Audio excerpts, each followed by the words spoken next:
rather be ridiculed or ignored? Obviously the answer is neither, but just indulge me for a second. Raise your hand if you'd rather be ridiculed. How about ignored? Well, this question is a question that one of my youth pastor friends posed to one of his youth ministers or youth members that constantly acted out in ways that would constantly draw out ridicule. And to this question, the kid paused and then said he would much rather be ridiculed than ignored. And for him, the reason was because he knew that if he was being ridiculed, he was at least still a part of the group, that he wasn't invisible and perhaps even mattered to someone. At the heart of his answer was a confession that should ring true in all of us if we're able to get honest with ourselves. And the confession? He desperately longed for belonging, that he would rather be ridiculed than ignored. You see, we were made for belonging. It's a fundamental need within us all. It's core to our being. We want to be seen, known, and loved. We all want to be accepted and embraced. We all want to be valued. In fact, if you were to summarize all the research conducted around belonging, you would come to 3 conclusions. Belonging is a primary basic human need. A sense of belonging is good, and a lack of belonging is bad.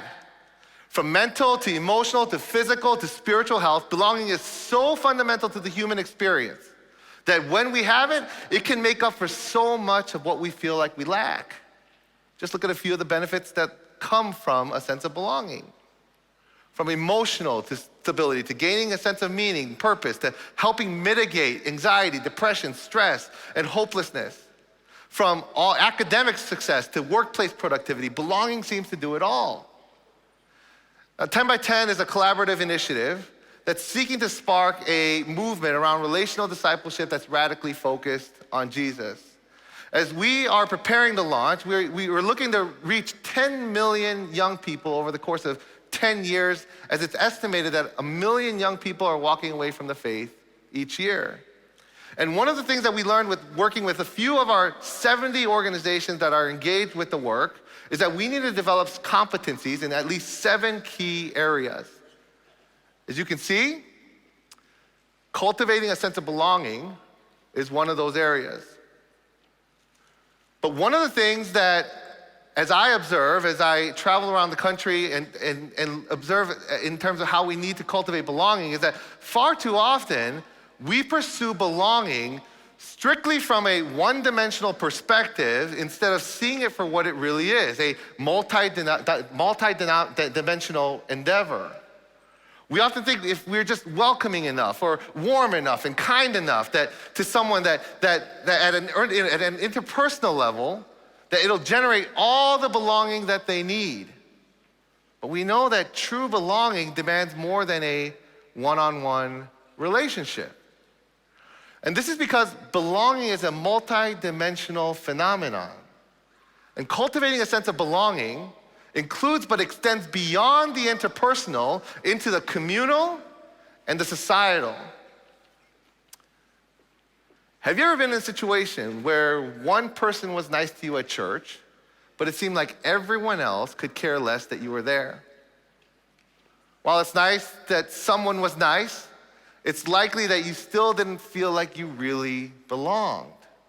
Why? Because belonging is a communal endeavor. Did it matter that that one person was nice? Of course. Was it enough? Not if no one else eventually cared.